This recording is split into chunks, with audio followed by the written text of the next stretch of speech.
这一天，无数人穿越到了异世界，而我醒来在一个茅草屋里。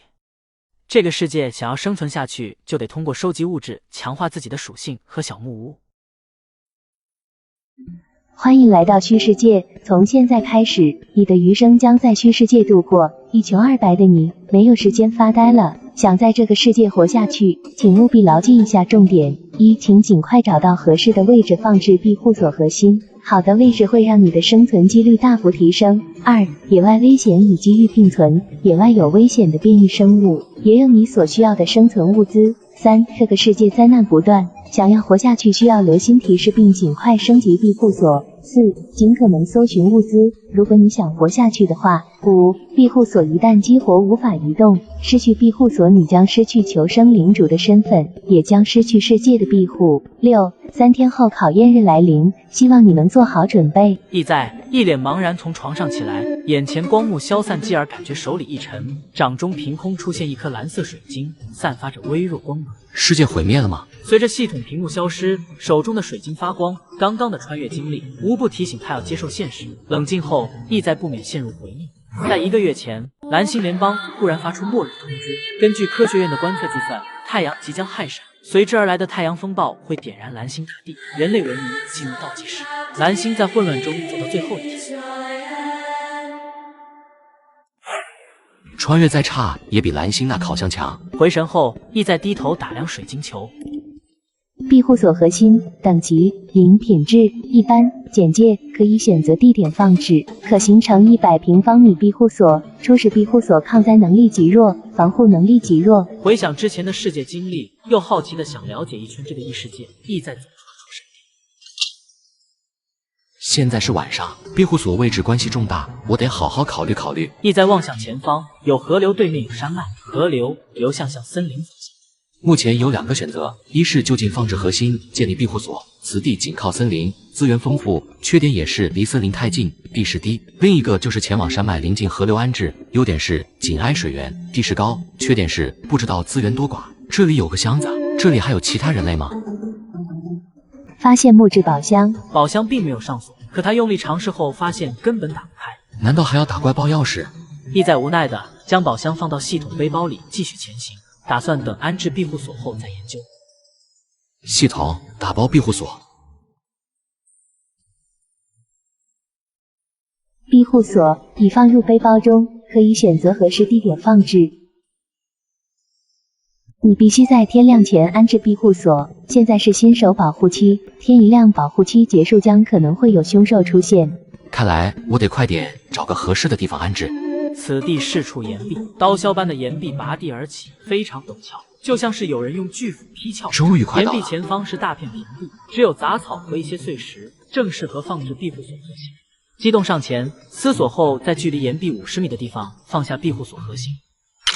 确认激活庇护所核心，庇护所建立，求生者面板功能解锁，解锁属性面板、聊天面板、交易面板、制造面板，获得新人礼包1。木屋距离岩壁大概还有40米，等围起来可以做后院，东面有河流，水源没问题。最近的资源点就是西南方灌木丛，木材野果都有吧，先去屋里看看。四处漏风的木屋，除了一张床什么都没有，真是比脸还干净。打开系统面板，面板变成5部分：属性、聊天、制造、交易、物品。面板右下角还有个3天倒计时图标。3天？不，还有2天，必须在这段时间获得自保能力。意在目光闪动，紧迫感自生，赶紧查看聊天面板。我没死，我没死，哈哈哈！世界末日我都没死。我不是在宇宙飞船上吗？谁知道发生了什么事？我怎么突然来到这里？操，楼上是狗的人类叛徒。我是官方人员，大家外出小心，尽量制作武器后再探索，以防遇到野兽。哈哈哈，太棒了，我喜欢这里。一条条发言划过，大多是兴奋、求助、抱怨之类的，有用信息非常少。目前已知的是，除了老人和孩子，蓝星16岁到60岁之间的人都穿越到虚世界，开局没有任何区别，都是一个庇护所。真全民穿越虚世界，进入区域频道信息，区域频道显示997人。目前区域频道只有997人，不知道少的那3个是死了，还是一开始就没满员。穿越了，我是主角，我命由我不由天，哈哈哈！意在嘴角抽了抽，整个大无语。谁来尿黄雌形态？不光你一个，全球50亿人都穿了。你不应该打断中二少年的梦，人不中二枉少年。你们都是一个人吗？都在哪里？一个区域应该离得不远了，我们可以往一个方向集合。别做梦了，这里连方向都不知道，怎么集合？我就是主角，看我一火！真有异能，你是异能者吗？太厉害了！大家可以打开新手礼包，里面有天赋石，可以觉醒天赋异能。意在一怔，反应过来，立刻关上聊天频道，转到物品栏。新手礼包静静躺在里面。根据提示，物品栏有12个空间格，叠加同类物品999。他把注意力集中到新手礼包上。是否开启礼包？开启。恭喜获得干粮7、矿泉水7、打火11、天赋觉醒11。天赋觉醒石等级5，品质完美。简介：蓝星意志最后的馈赠，可以帮助蓝星人类觉醒异能天赋，成功率50%。1半的失败率，这是对飞球很不友好。这一天，无数人穿越到了异世界，而我醒来在一个茅草屋里。这个世界想要生存下去，就得通过收集物质强化自己的属性和小木屋。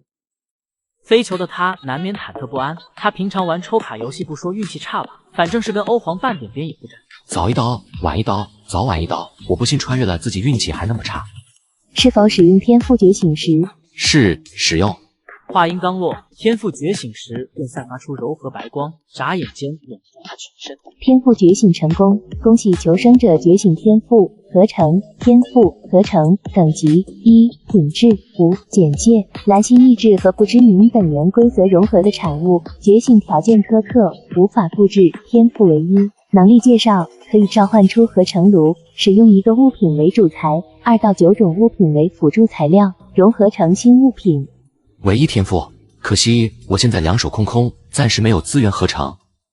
准备继续了解系统其他功能。属性面板分为2部分，个人属性面板和庇护所属性面板。个人属性等级0，体质4，精神6，感知5，能量0，技能5，天赋合成。成人平均属性为5，意在就是普通人属性，甚至体质还低于正常成年人。这是因为他平时很少运动，经常熬夜，吃垃圾食品，属于非健康人群。唯一意外的是精神超过平均值，可能跟他经常熬夜打游戏、看视频有关。庇护所等级0，摇摇欲坠的茅草屋，赶快升级庇护所。此时的茅草屋可能无法完全保护你。设施：无庇护所里空空如也，升级需要材料100木材、10石料、1铁。打开庇护所属性面板后，自动获得相关信息。建造建筑需要图纸和材料，图纸开箱子可以得到，而材料需要去野外收集，放入物品栏便会画作标准单位。不错，有材料选择自动升级房子，要不然手残的我没法自己修房子。意在已经大致了这个世界的操作模式，他又一次查看交易面板和制造面板。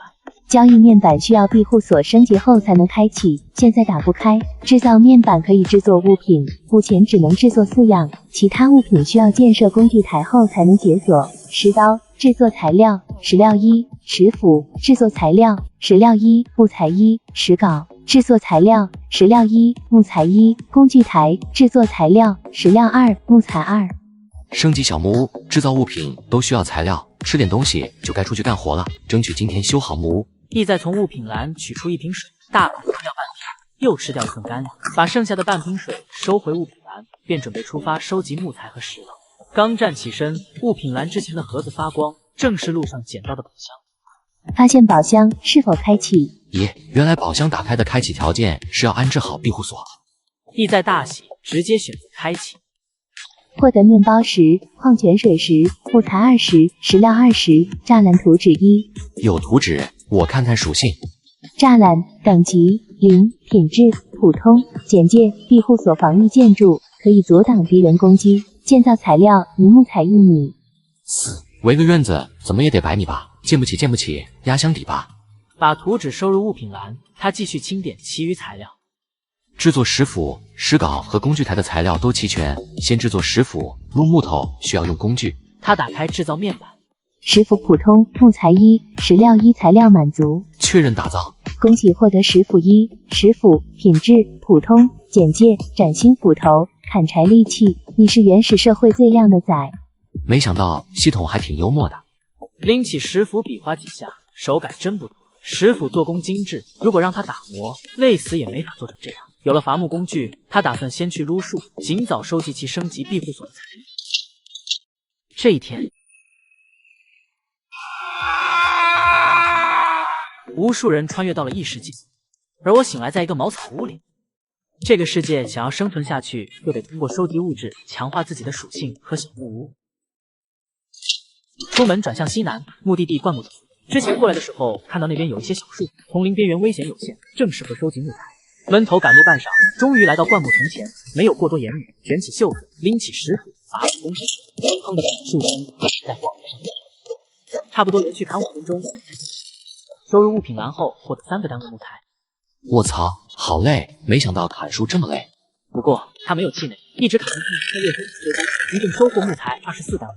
砍了一整天才这么点，时间不早了，看来今天就这样吧。回木屋的路上很平静，他还没有遇到过野兽，更别说系统提示的变异生物。可能是因为新手期保护期内，野兽会自动忽略庇护所，夜间不会袭击，所以即便木屋破烂不堪，晚上也是暂时安全的。打开制造面板，制造工具台。工具台普通，木材2，石料2，材料满足，确认建造。木屋靠近大门的右手边，一个虚拟建筑浮现，工具台逐渐明示。工具台建造成功。工具台品质普通。简介：庇护所制作物品的核心，拥有基础图纸可以制作。来到工具台前，集中注意力，眼前自动浮现透明的虚拟面板。面板左侧有一排列表，里面显示着工具台现在能制作的物品。他上下查看，可以制作木床、木桌、木凳、木桶等基础生活用品。除了各种木质家具外，还有木质餐具，就是没有火把之类的工具。全是家具，这是个家具厂吧？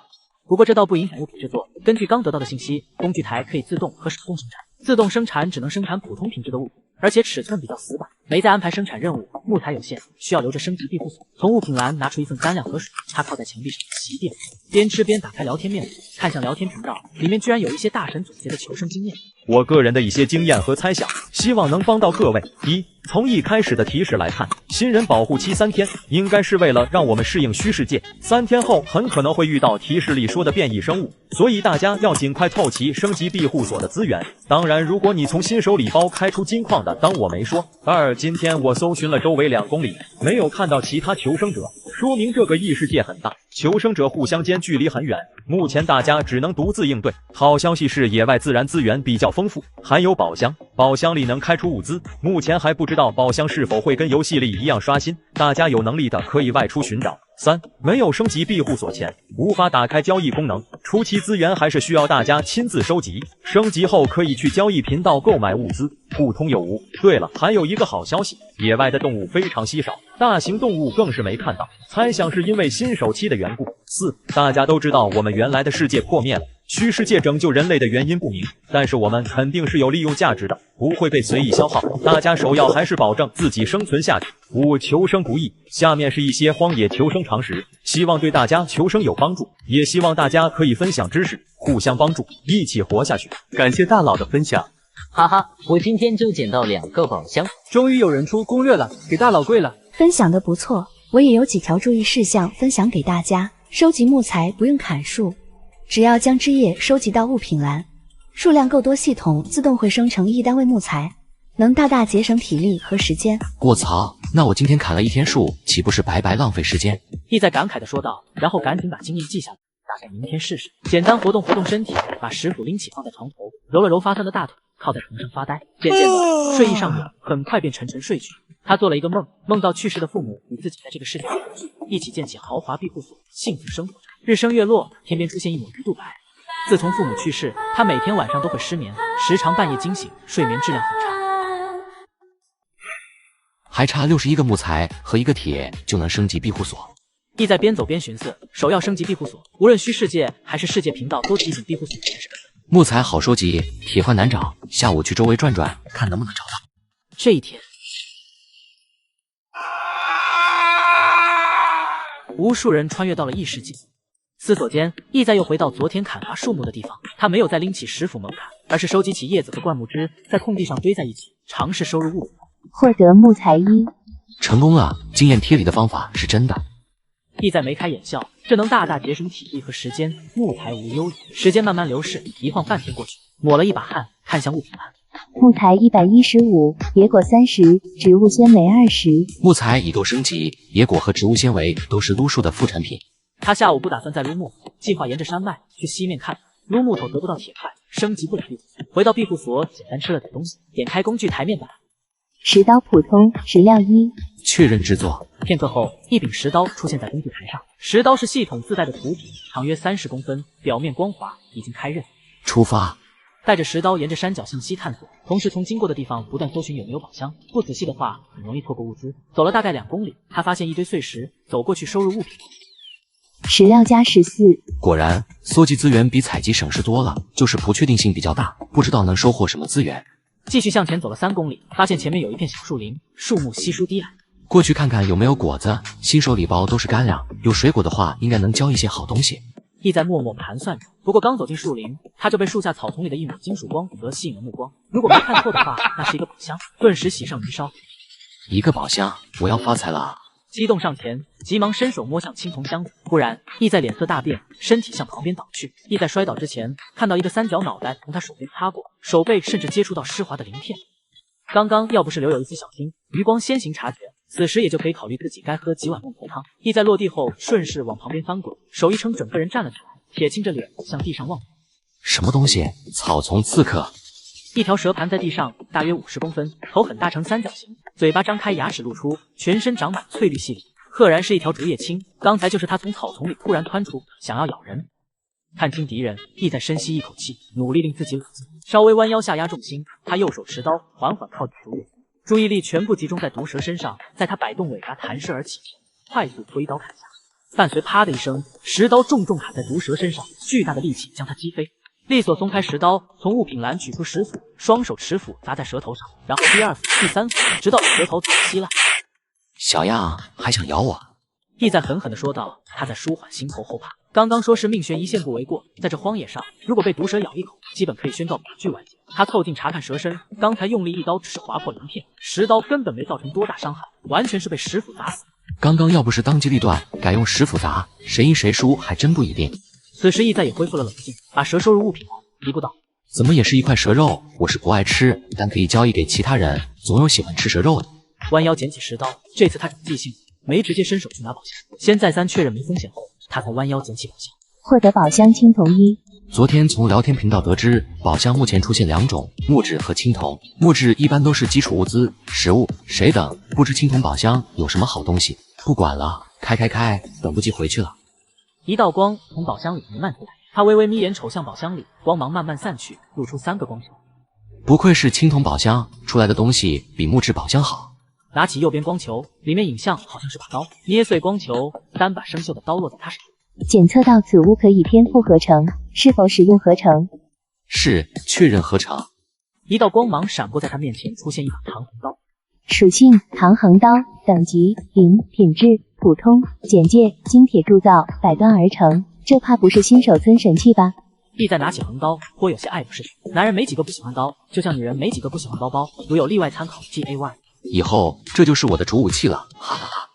意在再次拿起右边光球捏碎，开出的是张牛皮纸，上面满是鬼画符，不清楚具体含义。火把图纸普通，照明工具，驱散黑暗，夜行必备。制作需要木材1，植物纤维或布1。居然是张图纸，火把，终于出来一个有用的。意在觉得不错，他缺少照明工具，别人估计也缺，火把完全可以再交易频道物品交易。如果火把大卖，我就不用辛苦路数了，资本家可比工人舒服太多。唯一问题就是原料，光靠我采集植物纤维可制作不了几个，还得靠交易。盘算半晌，意在拿起最后光球，开出物品是个卷轴，凝神查看属性。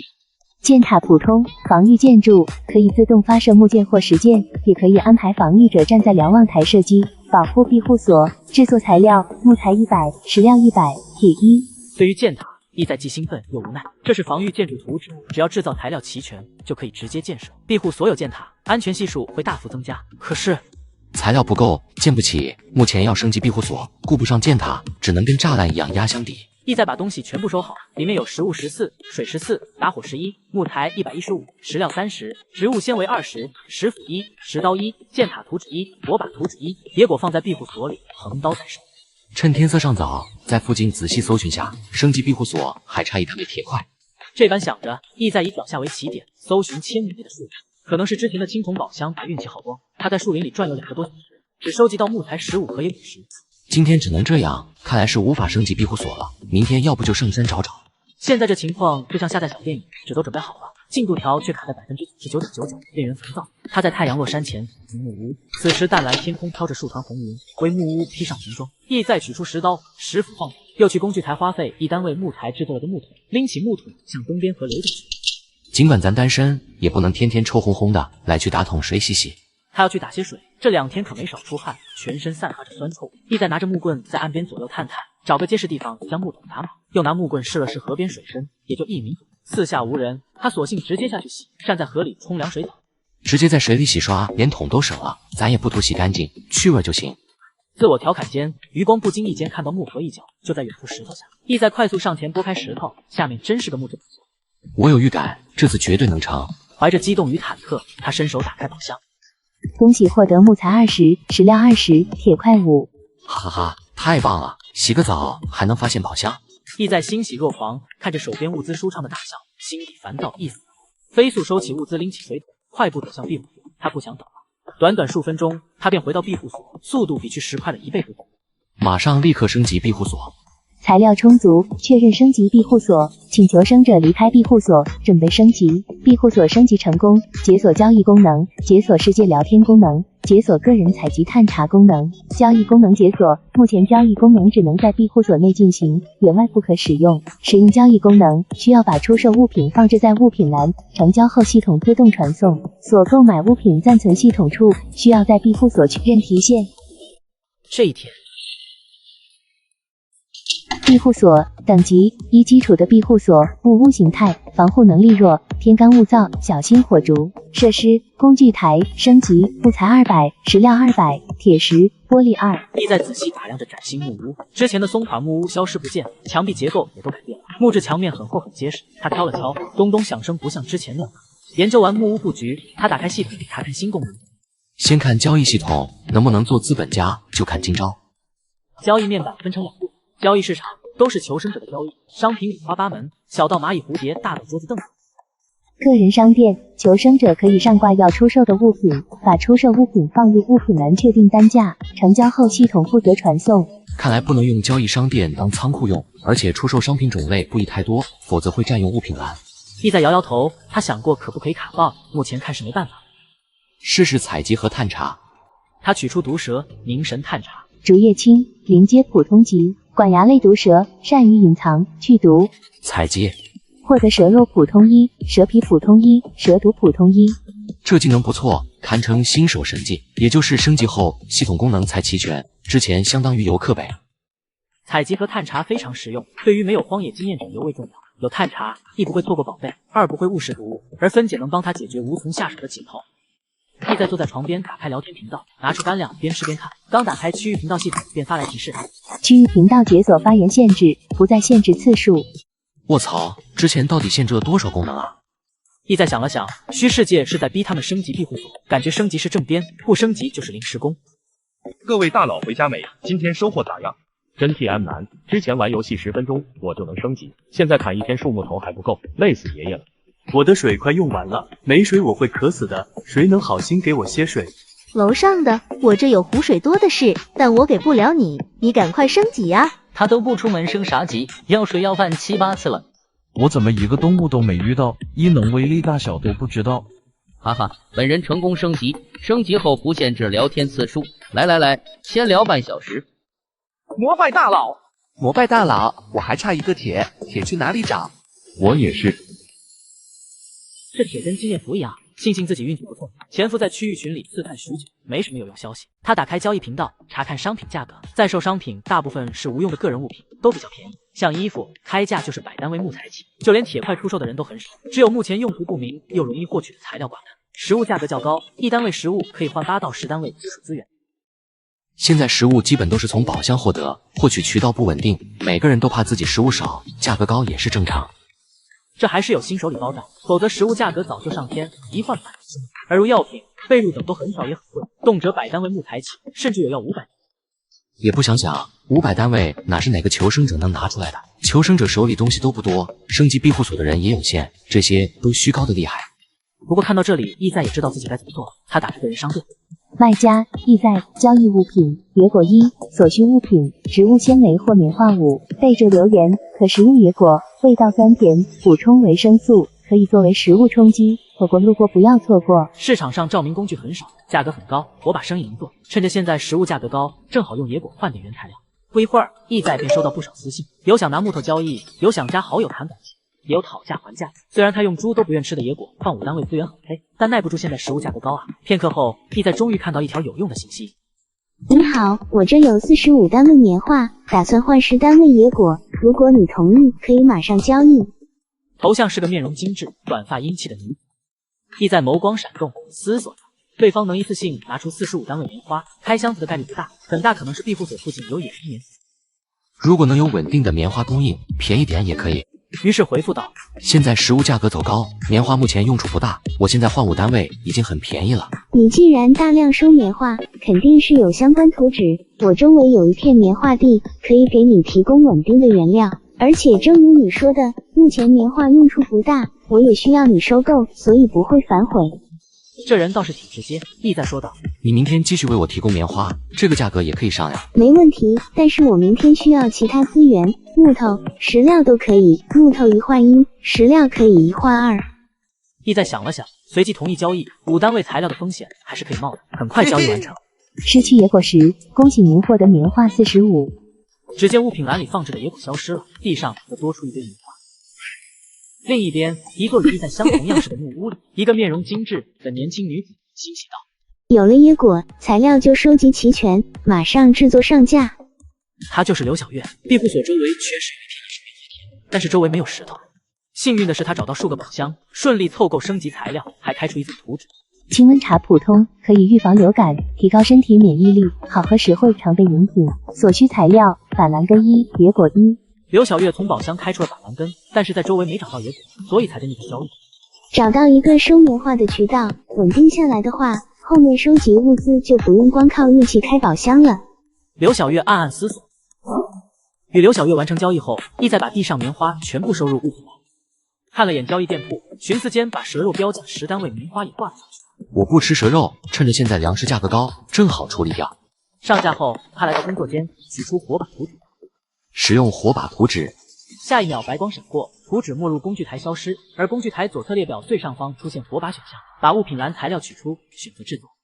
火把制作成功。火把普通，简单的照明红工具，夜晚出门神器，防风，不易熄灭，可持续燃烧2小时。火把长约1米，木棍直径有6公分，非常结实。意在拎起试验，无需引火，火把头往石面上一划，风声后就燃烧起来。非常棒，小小火把都是黑科技。他非常满意，越简单好用，价值也就越高，前途光明。打开交易频道，蛇肉和野果全部出售。他现在有木材49单位，植物纤维加棉花共214个，生产49个火把，上架试试水。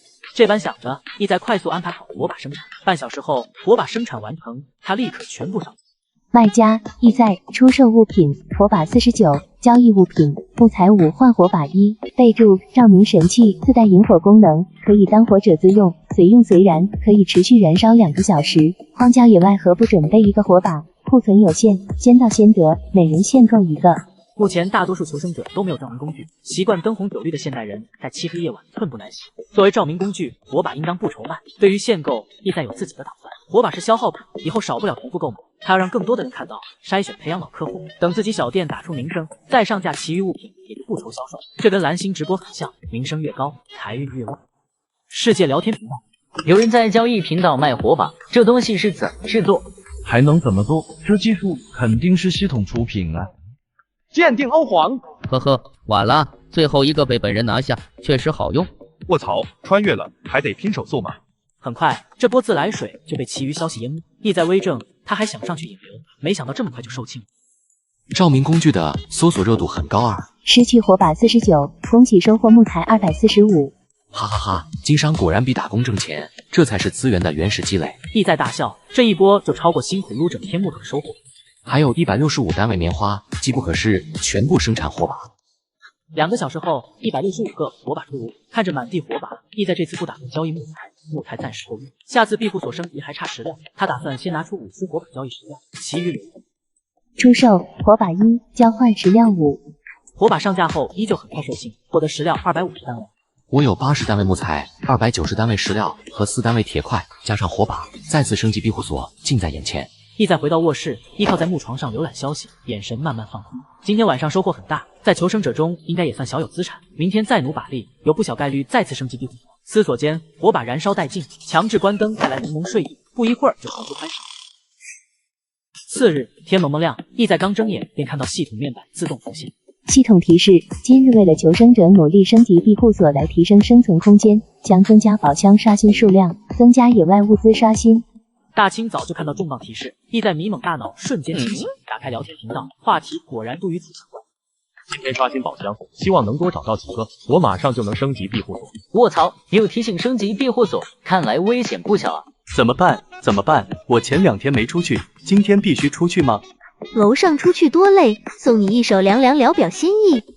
666，还真有傻十三躲在庇护所不出门啊！不奇怪，不接受现实的大有人在，死不足惜。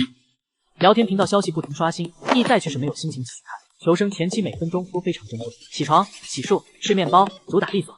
物品栏腾空，东西放家里。今天我要大干一场。他目标是再次升级庇护所。当取出石刀和石斧时，动作停顿。我有唐衡刀，石刀与我无用，这东西卖是卖不出去，扔了有点可惜啊。石刀、石斧放到交易频道，估计会被人说脑子有问题。可种花家的勤俭节约传统，又让他舍不得扔。要不试试我那合成炉？意在非常好奇自己的天赋能力，可此前物资匮乏，基础材料都不够升级庇护所，哪敢随意试验浪费？不过现在是废物利用，好坏都无所谓。他集中注意力召唤合成炉从石海飞出，意在试验着把材料依次放入合成炉。主材石斧，辅材石刀、石料5，成功率100%，变异率1%，是否合成？他用木材和铁块替换石料，成功率大幅降低，变异率提升。首次还是追求高成功率吧。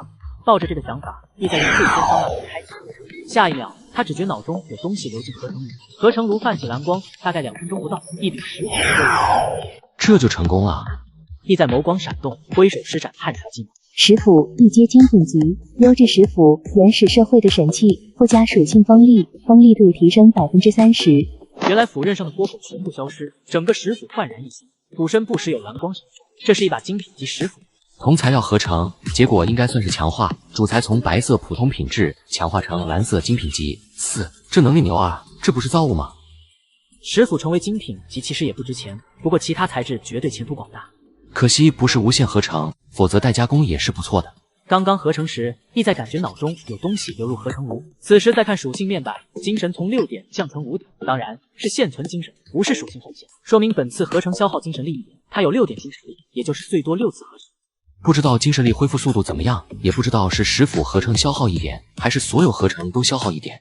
意在摇摇头，此时不打算继续试验，少了1点精神力，他便感觉头脑有些困意，再试验今天就别出门。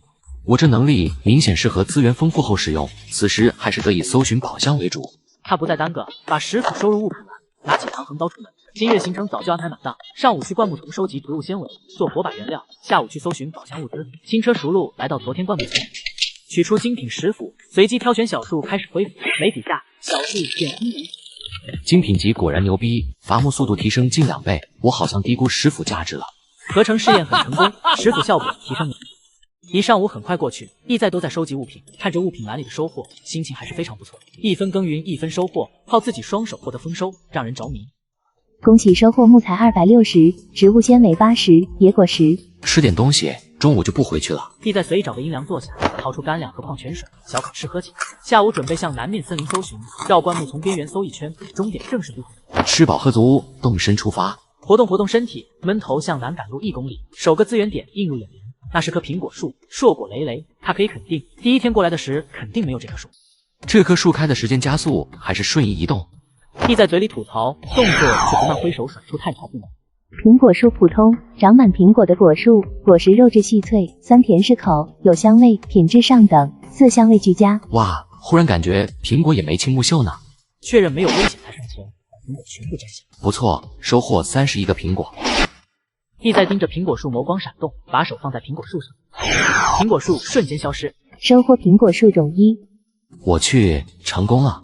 他只是随便试试，之前获得了采集和探查的能力，苹果树就采集成功了。先看看苹果树种的属性，使用探查术。苹果树种临阶普通级，可种植可繁衍。普通的树种可以收获甘甜果子。就是树种啊，我以为来个灵果啥的。意在摇摇头，吃完手中苹果，继续前进。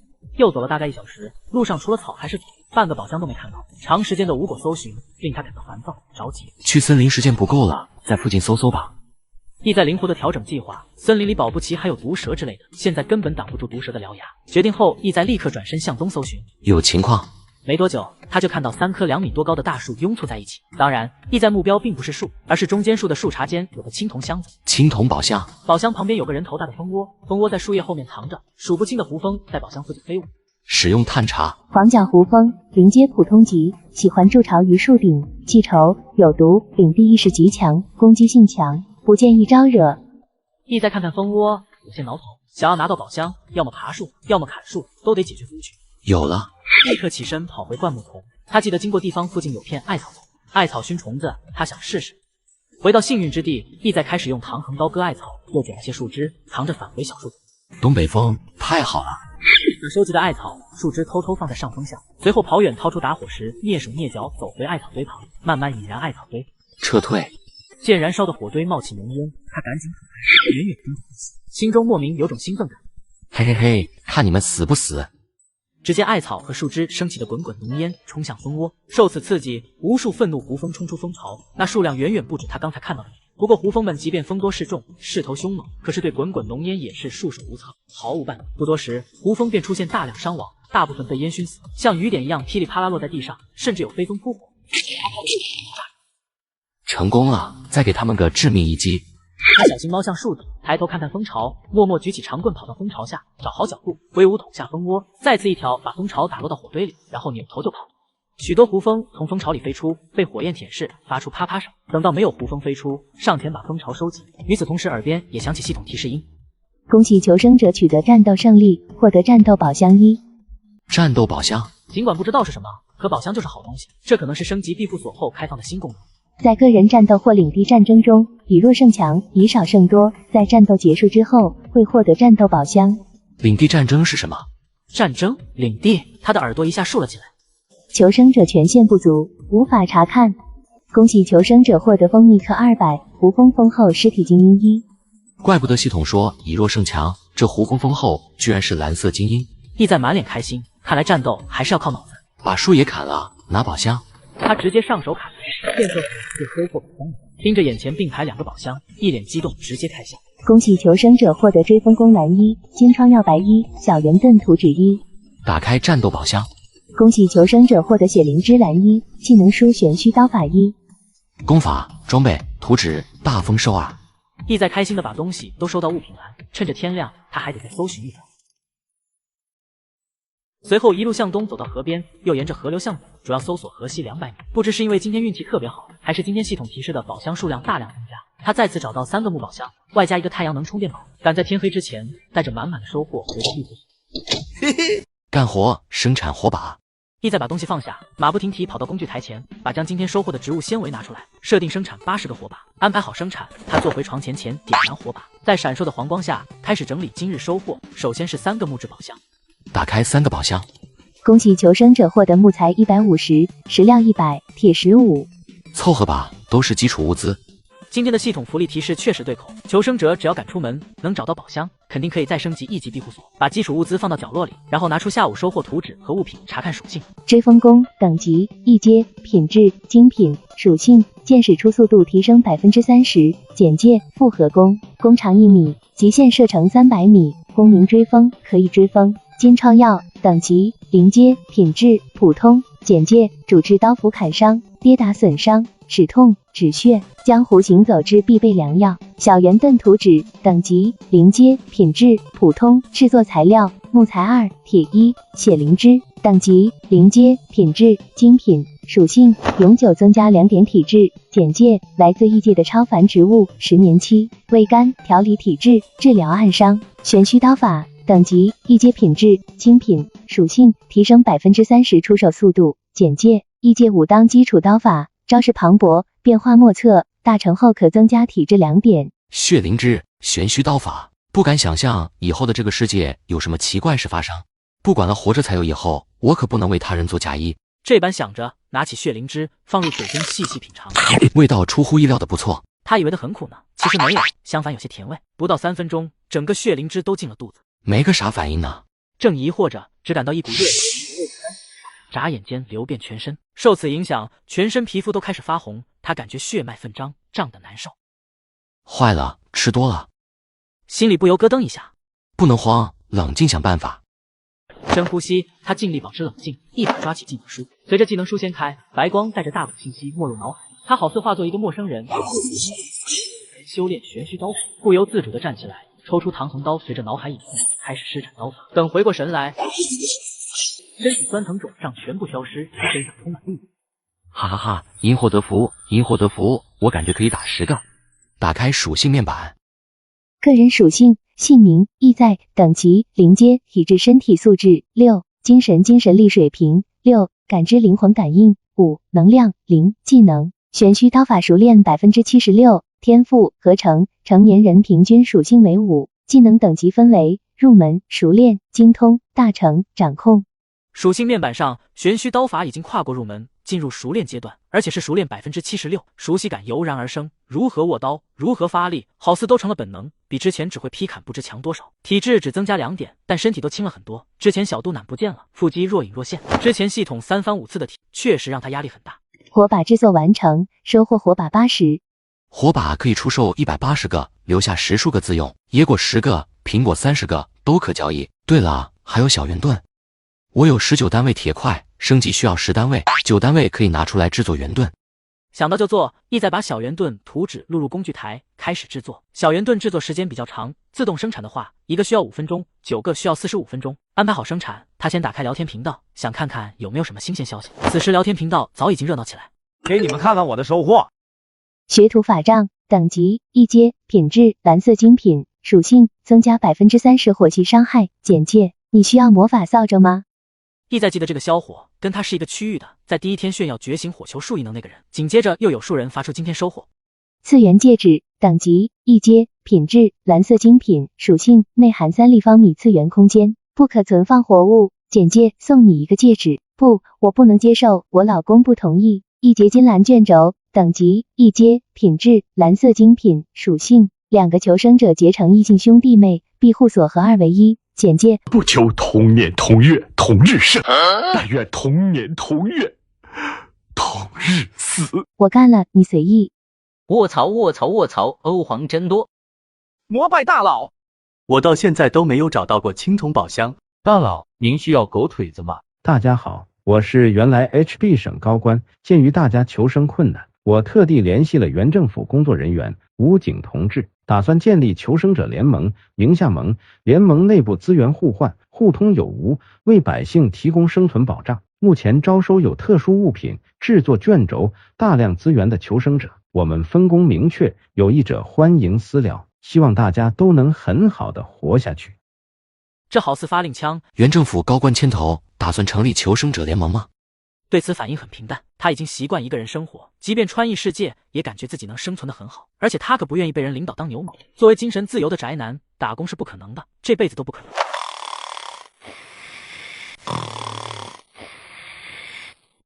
一觉醒来，打开世界频道浏览了一会儿，发现信息慢慢都变成了各个求生者联盟的招人消息，铺天盖地，人心惶惶，什么牛鬼蛇神都冒出来了。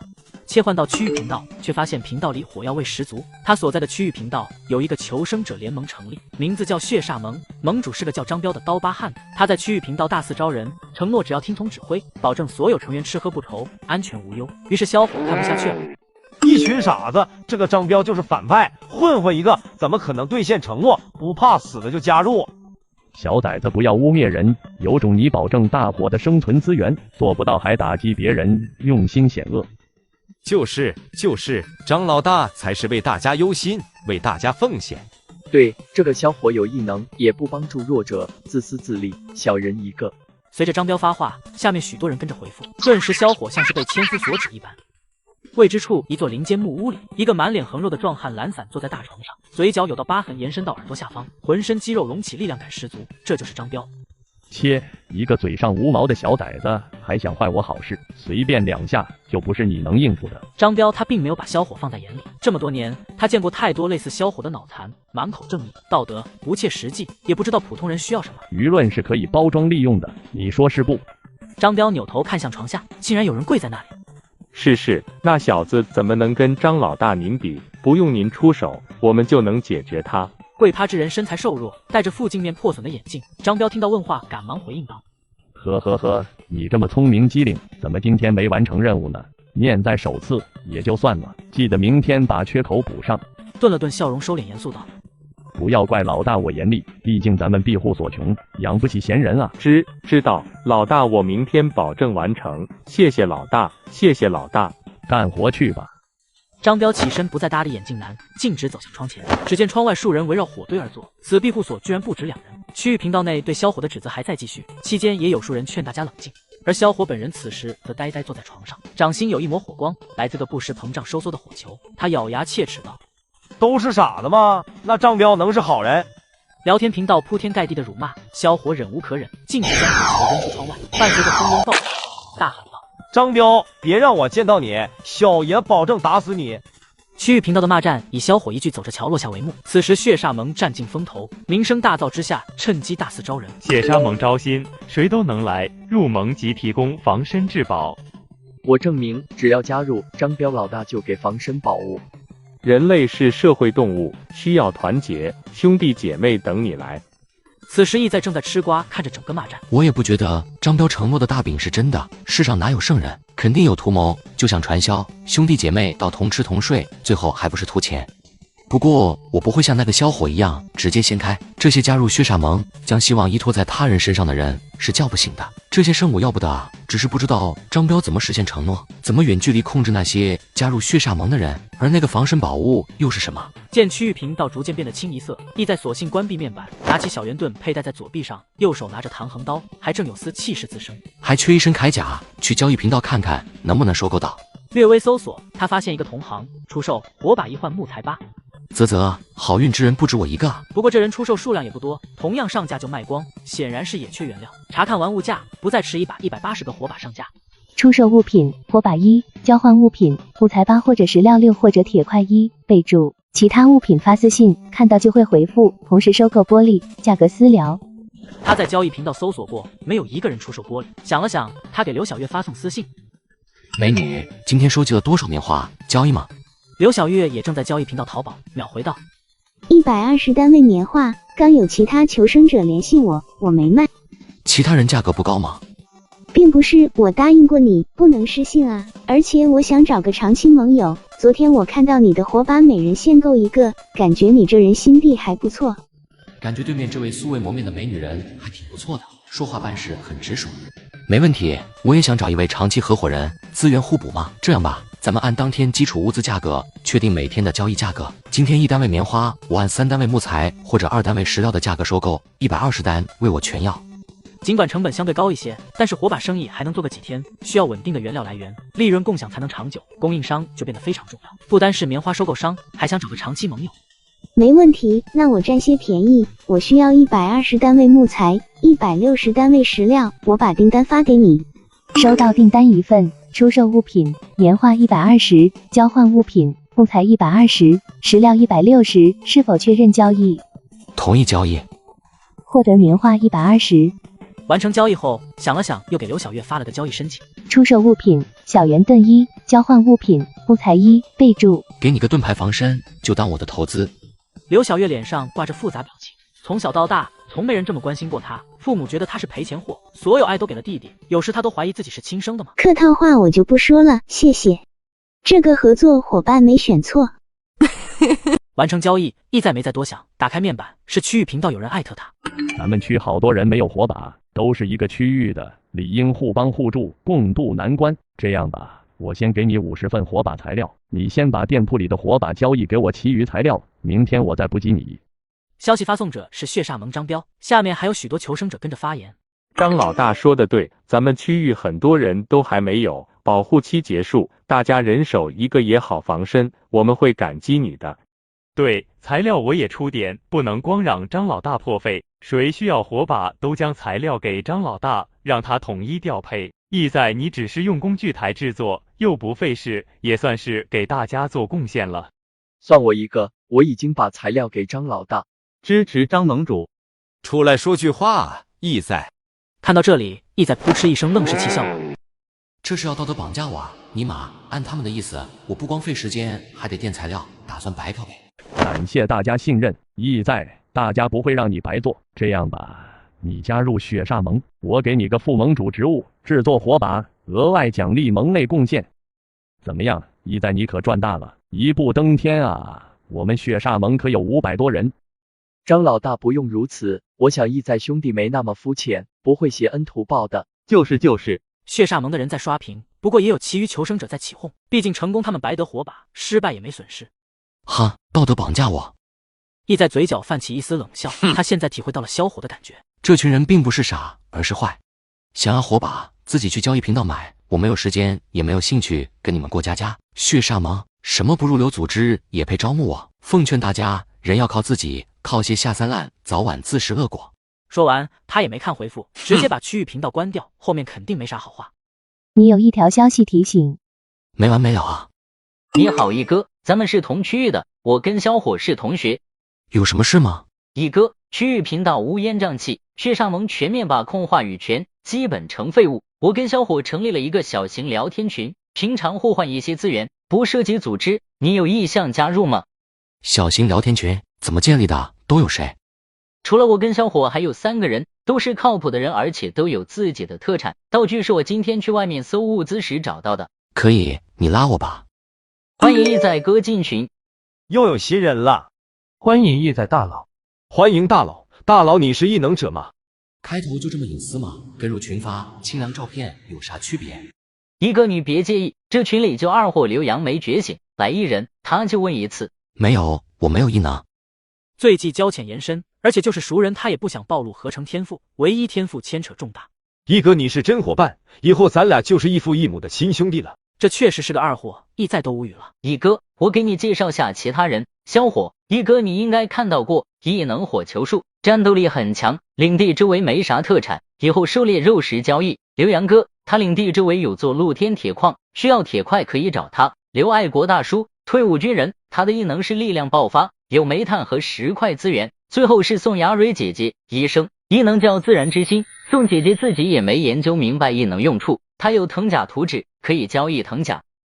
铁块、煤炭、肉食、石块、藤甲，意在对求生群资源非常满意。我的能力是鹰眼，方便在野外搜寻物资。一哥你介绍下自己吧。我附近有河，水资源够，还有2份图纸，可以制作火把和小圆盾。哥，我要换个倾家荡产的球，你要啥？一哥，咱们这个群主张互相帮助，有好东西内部可以先交易，不用太大优惠，市场价就行。对，意在你按市场价就行，我们有东西也按市场价给你，就是有好东西，咱们先内部消化，多余的再上架交易。正常卖5个铁块，刘洋你交易给我4个就行，就当我入群发红包了。感谢一哥。交易完成，随后刘爱国用5单位煤炭，王子轩和小伙各用4单位铁，宋雅蕊用藤甲各自换了一个小圆盾。一番交易熟悉后，便各自下线，没有闲聊。意在同样有很多事情，他先去工具台下达火把生产任务。生产火把120，又打开交易频道，查看火把出售情况。大佬，下次上架前能不能通知我一声？我特别想买。老大，只要给我1个火把，我认你做老大，以后都听你的。嘤，哥哥，你看我好看吗？哦，哼，讨厌了啦！呀，哦呀，意在神色淡然地研究完图片，然后统一回复。稍后还有火把上架。意在将收益提现。收获木材800，石料480。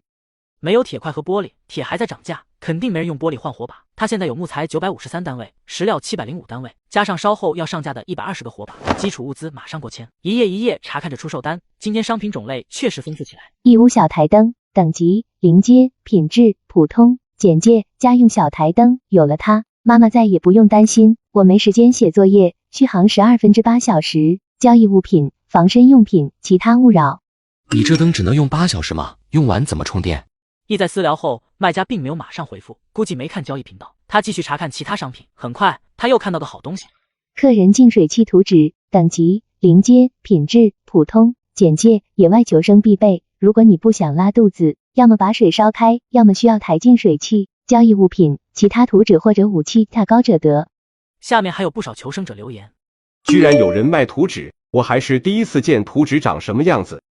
为求图纸来源，我愿用一个木材交换。肯定是宝箱里发现的，这还用问？净水器没啥用吧？现在都不缺水，外面河里湖里到处是水。楼上二逼，河水能直接喝吗？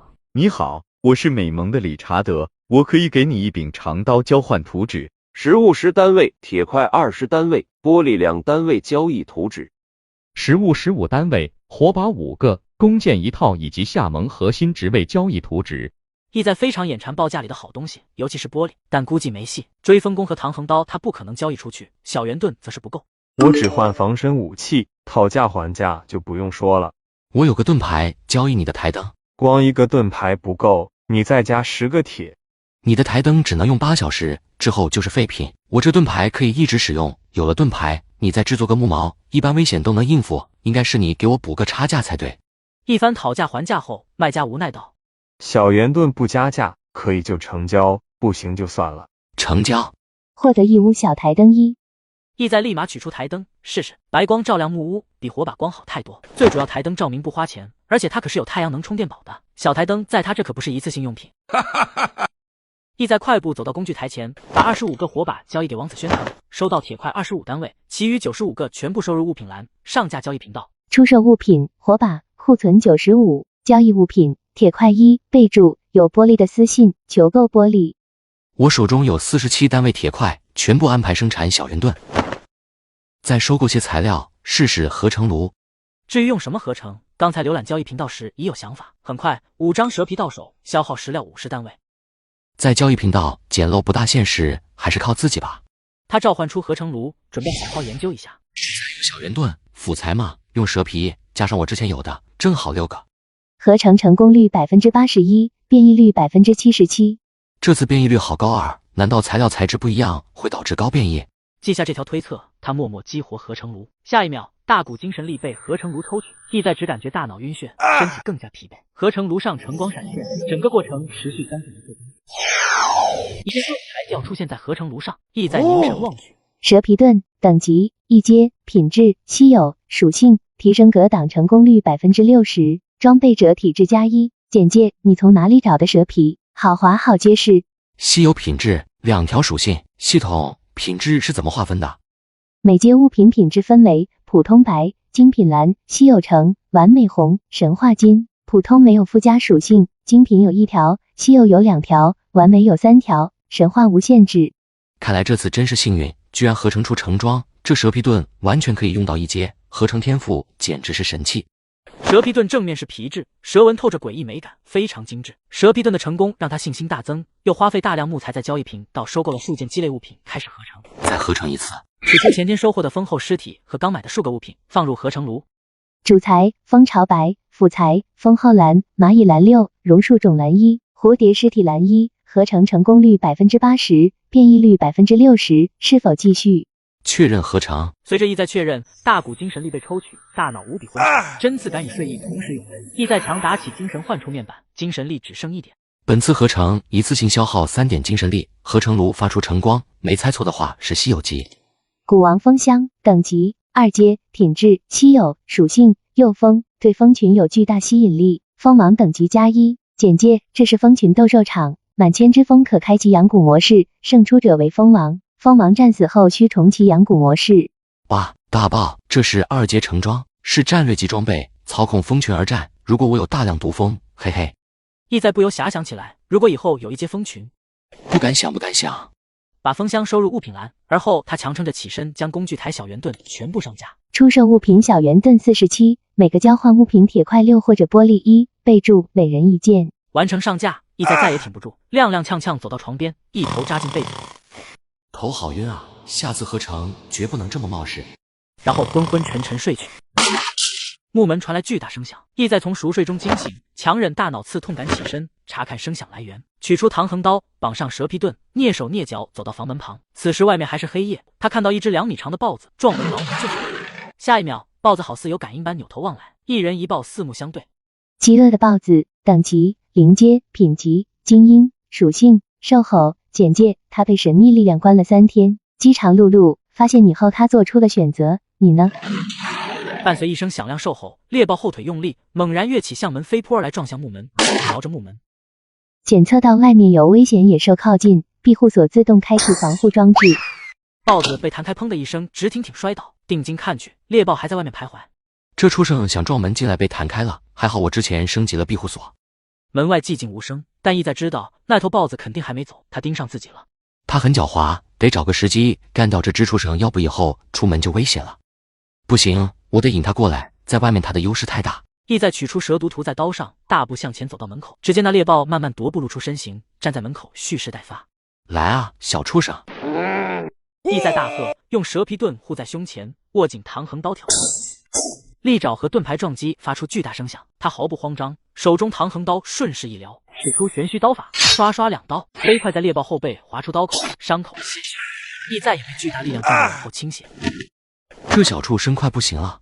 拉开距离，意在和猎豹停下动作，对峙着。他在等蛇毒在豹子体内生效。片刻后，豹子动作略微摇晃变形，意在迅速靠近施展刀法，没几刀便砍了豹子脑袋。战斗结束，身体疲惫感上涌，挥手对豹子施展采集技能。收获兽皮蓝衣、尖牙蓝衣、肉5。恭喜求生者通过战斗胜利，评价完美，获得白银宝箱1。身前白光闪烁，出现一个白银箱子。没多想，打开系统面板，没有理会99家的私信，转而查看系统提示。求生者注意，这几天开始解除动植物封印，解除天气封印，解除变异生物封印。每月月底固定考验，测试项目为野兽工程，倒计时27天，生存期间将出现随机考验。求生者注意，检测到3鱼考验，倒计时7天。吾有武松打虎，既有消火入虎。卧槽，不愧是主角，武力值爆表啊！为啥我的考验是一只黑背？我是猎狗，刘大叔，你的考验是啥？我这是一条蟒蛇，这考验可能是根据武力值来的。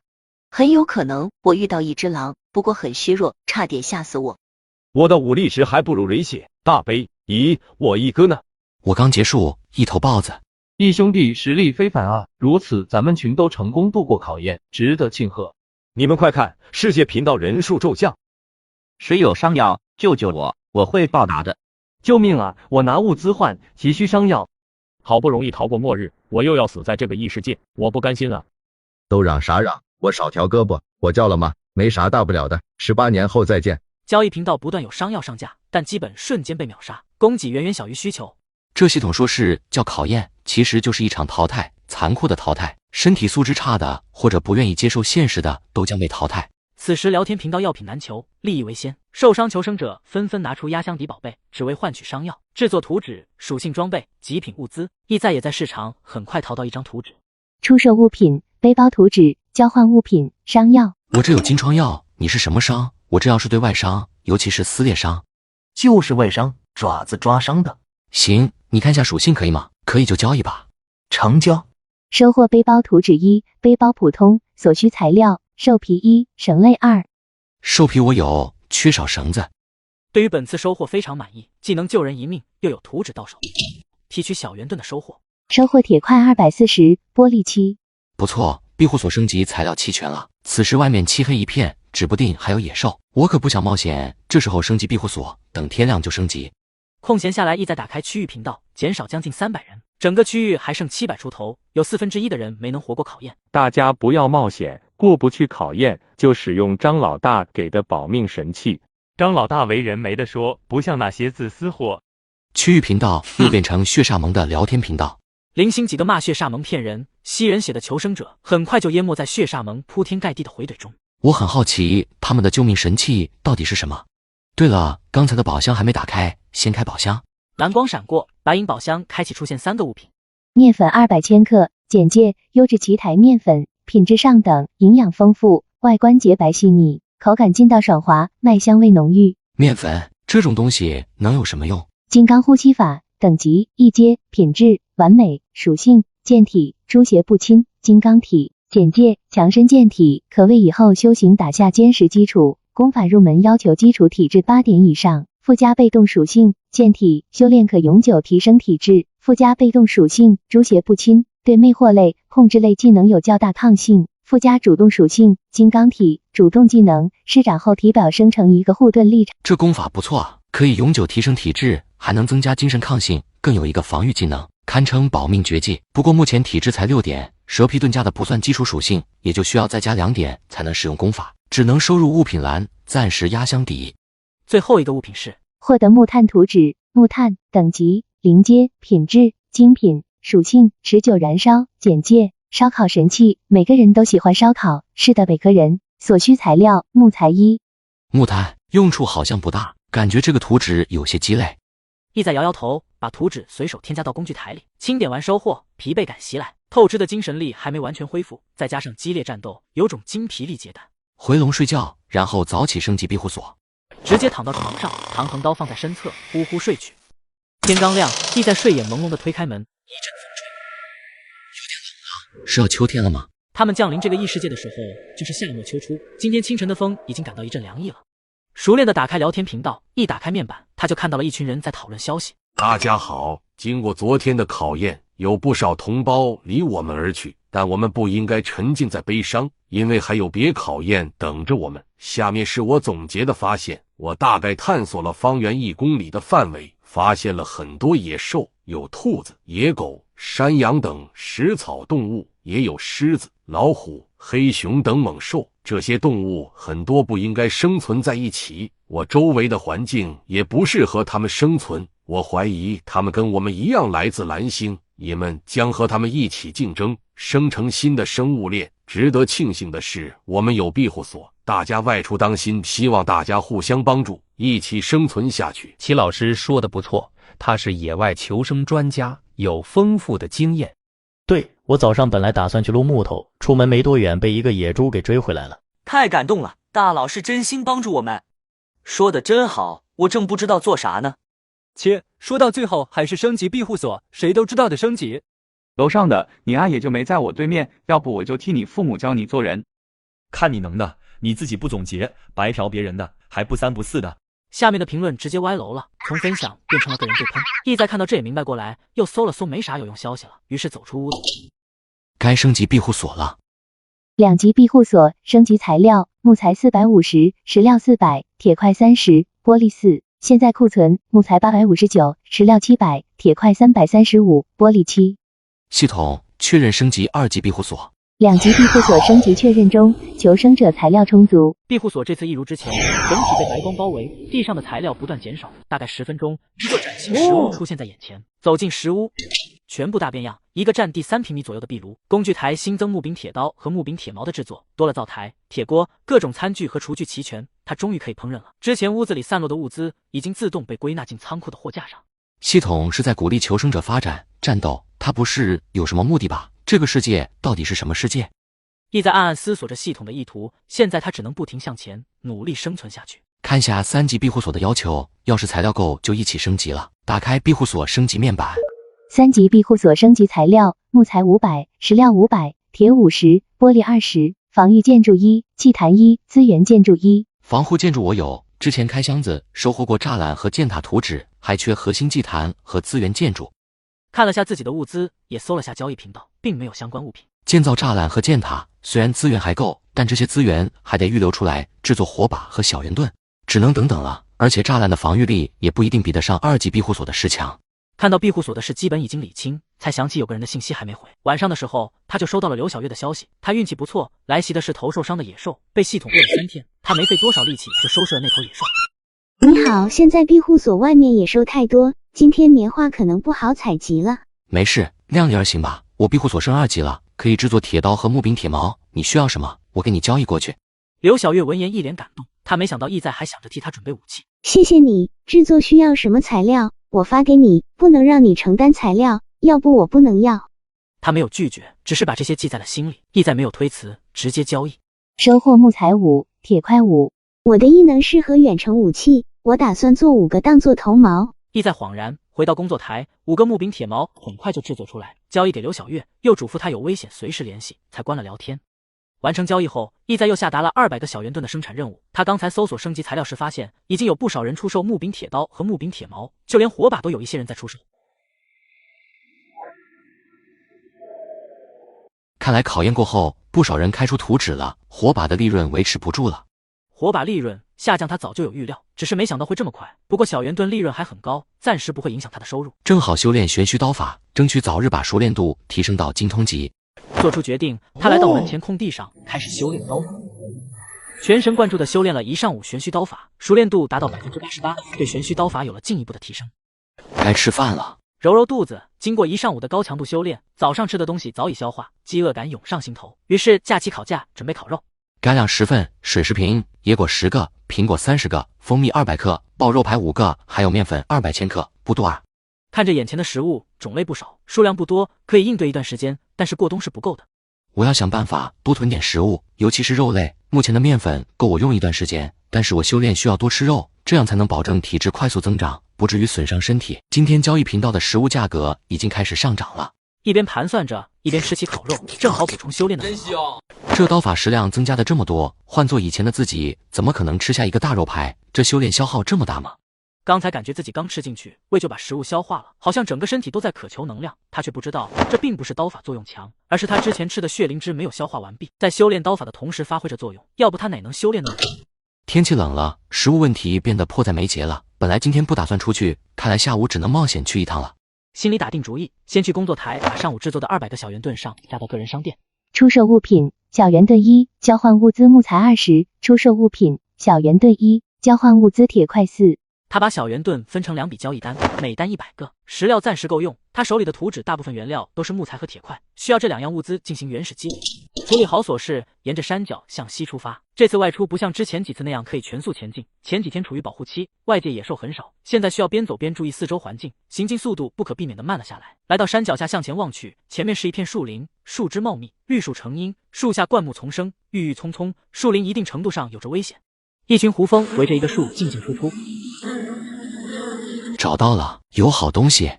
面带喜色，这次出来刚好给古王蜂箱补充决斗士。树洞附近的胡蜂头呈黄色，胸部是黑色，有绒毛，腹部黄黑相间，腹呈圆锥形，尾部有根头针。这应该是牛角蜂。仔细辨认了一下，他把之前获得的200克蜂蜜都放入蜂箱作为诱饵，随后集中精神，激活蜂箱特性，提升60%蜂群吸引力。激活特性后，飞快闪人，取出一直没用过的追风弓，右手搭上一支箭，细看箭头并不是常见的金属，而是一个棉花团，棉花被薄荷精油浸泡过，这是他出发前准备的。深吸一吐气，松开弓弦，箭矢瞄准树洞，吐气瞬间一箭射出，棉布散发的薄荷味弥漫树洞。没多久，一群胡蜂呼啸而出，围在树洞附近嗡嗡作响，看来被熏得够呛。很快，胡蜂们注意到不远处的古王蜂箱，蜂箱散发着阵阵晨光，蜂群逐渐被蜂箱吸引，像失了心智一般，逐个没入蜂箱中。这2阶稀有蜂箱的诱惑力好强啊，那些0阶普通胡蜂根本抵挡不了。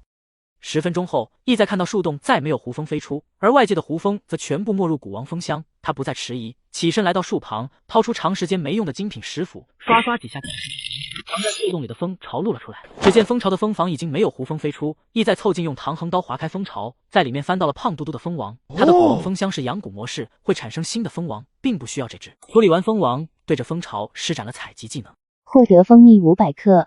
完成采集后，看到一个木质宝箱在面前浮现。击杀还能掉落宝箱，看来系统是在有意鼓励战斗狩猎。随手一点，开启宝箱。获得干粮石、矿泉水石、蜜蜂养殖法1。蜜蜂养殖法，我看看。意在有些惊喜，迅速拿起书查看属性，结果却大失所望。这就是一本普通的工具书，并不是我想的技能书。书后面居然还写着建议零售价9.9块。随手丢进物品栏，才上前查看古王蜂箱。蜂箱显示里面现在有8000多只胡蜂，已经自动开启养蛊模式，筛选蜂王。整个过程需要持续时间24小时。明天就能看到新蜂王了，不知道是什么属性。他略微一笑，眼神充满了期待，收起蜂箱，继续向上方的山腰走去。天色还早，他打算继续搜寻。